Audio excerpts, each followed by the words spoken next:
High, welcome to বঙ্গিং রেল। আজ 26 মে, আর 2-3 মিনিটের মধ্যেই 27 মে শুরু হয়ে যাবে। তা আজকে রেমাল ঝড়ে পশ্চিমবঙ্গ আর ভুবনেশ্বর মানে উড়িষ্যা জুড়ে এফেক্ট করবে কোস্টাল রিজিয়নে। মেন এফেক্টটা পড়ছে নর্থ 24 পরগনা, সাউথ 24 পরগনা, এই দুটি জায়গায়, কারণ ওগুলো কোস্টাল এরিয়াতে বেশি আছে।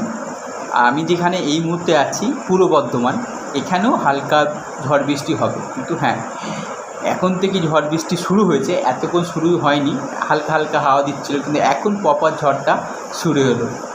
রেলের চাকরিতে এইসব এক্সপিরিয়েন্স, দিন হোক রাত হোক, ঝড় হোক বৃষ্টি হোক, শীত হোক গ্রীষ্ম হোক, যে কোনো সিচুয়েশনে যে কোনো পরিস্থিতিতে তোমাকে ডিউটি করতে হবে।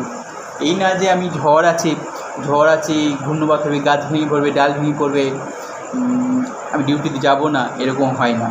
যে কোনো সিচুয়েশনে তোমাকে ডিউটি করার জন্য রেডি থাকতে হবে, কারণ ট্রেন চলতে থাকবে। যদিও এদিকে অতটা এফেক্ট নেই, বাট খুব যেখানে ঝড়ের প্রভাব বা সাইক্লোনের প্রভাব, সেসব জায়গাতে ট্রেন বন্ধ থাকে। হয়তো এই দিকেও কিছুক্ষণ পরে ট্রেন বন্ধ হয়ে থাকবে, কারণ আমি দেখছি বেশ ঝড়টা হচ্ছে। আমি একটু দেখানোর চেষ্টা করব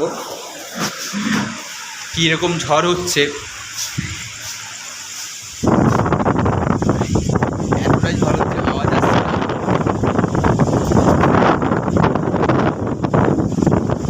বৃষ্টি হচ্ছে হালকা,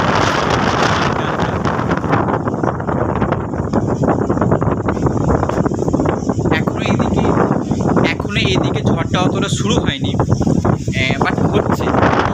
প্রচুর আম পড়বে, এখনও তো দেখতে পাচ্ছে না, কারণ এই কাল প্রচুর আম পড়ছে, কারণ এই গাছের আমগুলো সব ভেঙে গেছে।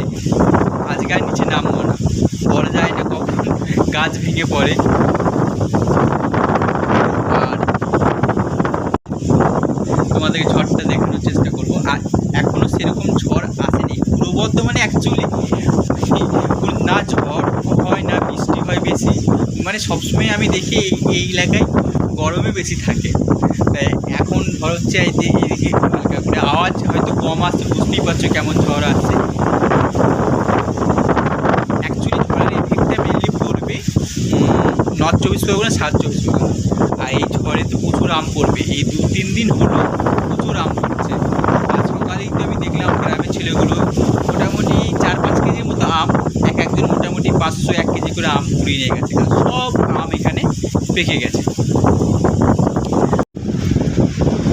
ঝড়ের তাণ্ডব শুরু হয়েছে।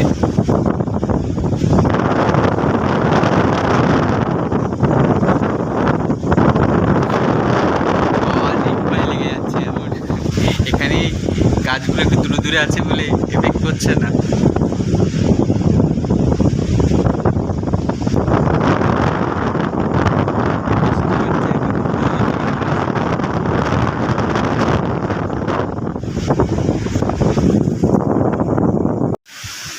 ভোর 4টে,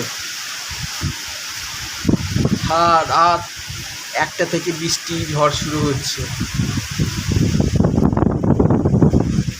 পুরো নেমে যাওয়া যাচ্ছে না, সব ভিজে গেছে।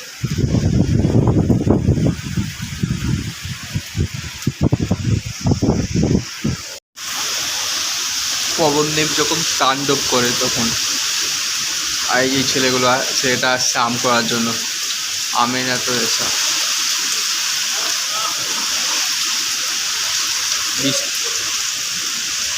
এত ঝড় হচ্ছে, এত বৃষ্টি হচ্ছে। 12টা থেকে শুরু হয়েছে, রাত 12টার পর থেকে শুরু হয়েছে। বাপরে বাপ, পুরো ঘর জলময় হয়ে যাচ্ছে।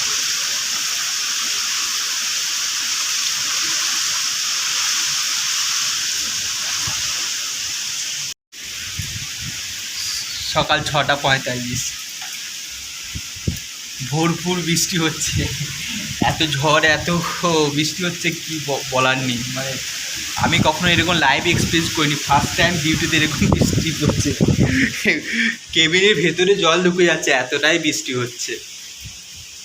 জানি না রিলিফ কীভাবে আসবে, আমিই বা কীভাবে যাব।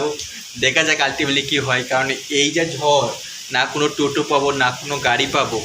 আমার কাছে ছাতা আছে, কিন্তু ছাতাতে কোনোভাবেই কাজ হবে না। আমি ছাতা দিয়ে নর্মাল বাইরে একটু যাচ্ছিলাম, তাই যাওয়া যাচ্ছে না, এতটাই বৃষ্টি, এত ঝড়, রেমালের যা প্রভাব, ভাবছিলাম বর্ধমানে বেশি প্রভাব পড়বে না, কিন্তু যা প্রভাব পড়েছে এখানে, তাহলে নর্থ চব্বিশ পরগনা সাউথ চব্বিশ পরগনা কী হচ্ছে।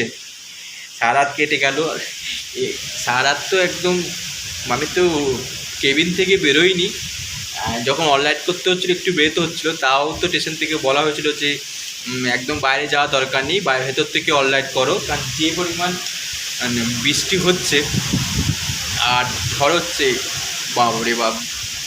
আমাদের এখানকার জিনিসগুলো দেখতে পাচ্ছ সব পড়ে গেছে, এগুলো সব যে জিনিসপত্র হয়, বিভিন্ন রকম রেলের জিনিসপত্র সব পড়ে গেছে ভেতরে, যে তুলে রাখবো সেটারও সিচুয়েশন নেই, এতটাই বৃষ্টি হচ্ছে। এবার শুধু এখন অপেক্ষা করছি আমার রিলিফ কীভাবে আসবে, কিন্তু আমার মনে হয় না রিলিফ টাইমে আসতে পারবে। এর মধ্যে বন্দে ভারত এক্সপ্রেসকে পাস করালাম, আজকে তো অনেক ট্রেনকে অনলাইনও করতে পারছি না, মানে চেষ্টা করছি সবই করার, কিন্তু এমনই সিচুয়েশন হচ্ছে যে যেই অনলাইন করতে যাচ্ছি পুরো একদম বৃষ্টিটা একদম মুখে ঝিপটে এসে লাগছে হাওয়াতে।